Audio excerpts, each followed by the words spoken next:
Hi, this is Steve again. I'd like to welcome everybody back to Southwest Wisconsin Metal Detecting.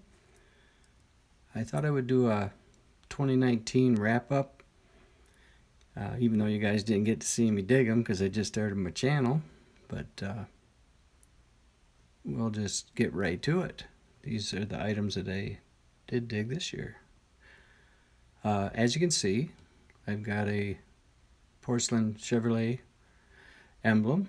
It came from about the 1930s. And it's right up there with one of my favorite things I dug this year. Next, we're going to do some tokens. Got this little guy.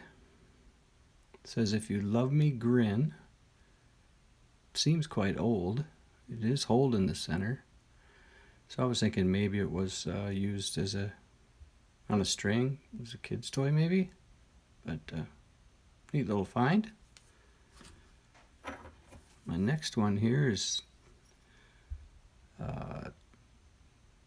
heads I win, tails you lose token.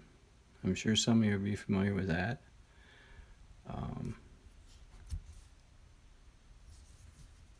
It's not in real good shape, but it's still a pretty neat little old token. And next we have a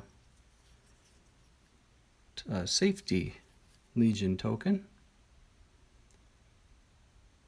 Oops, I have that upside down. There we go. I think it was given out like maybe school crossings, something like that. It's from Bernie, Indiana.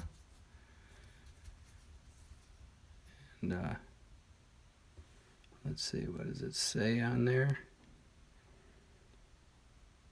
Stop to think, look to see, listen to hear for safety. And then right below the little child in the center, it's dated 1937. Oh, that was pretty neat.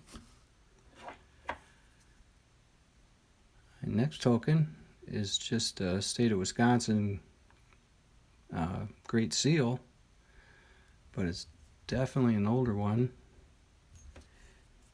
I believe I looked it up, and this particular one was first designed in 1875.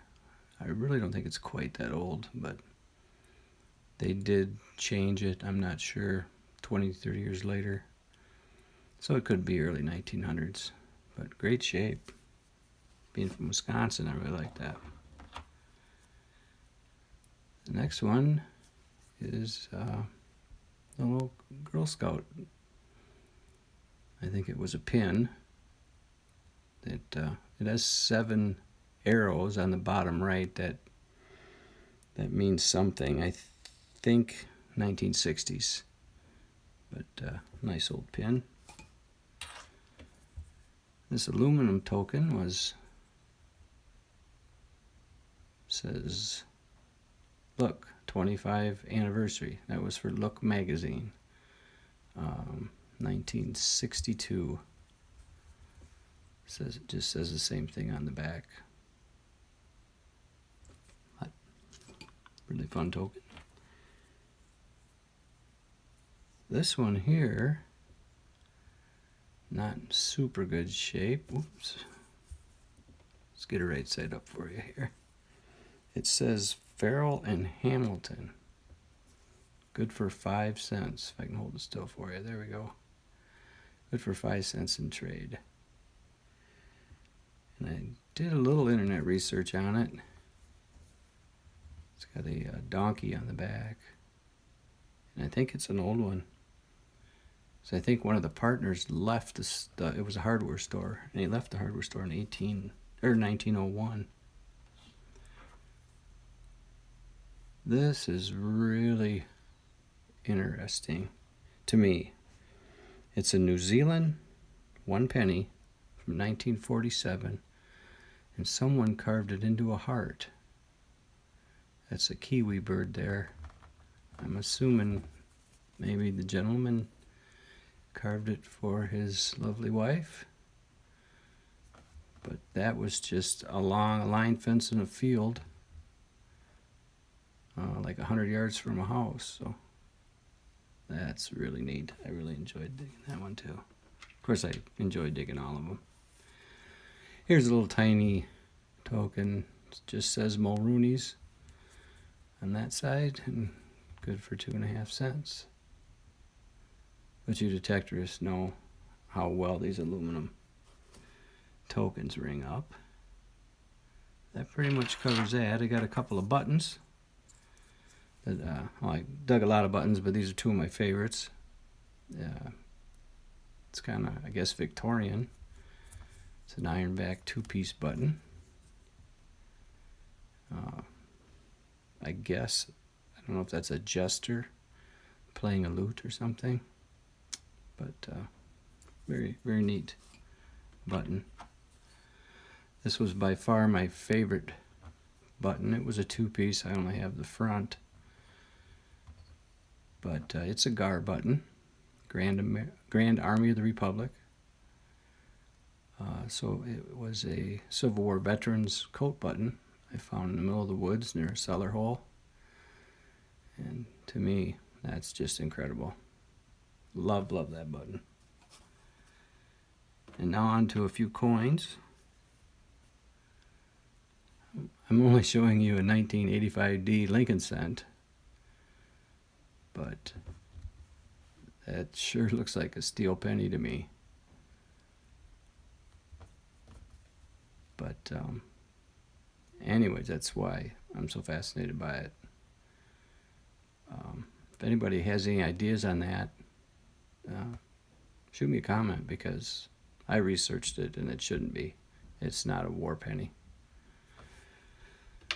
My next would be my war nickel. That was a bucket lister,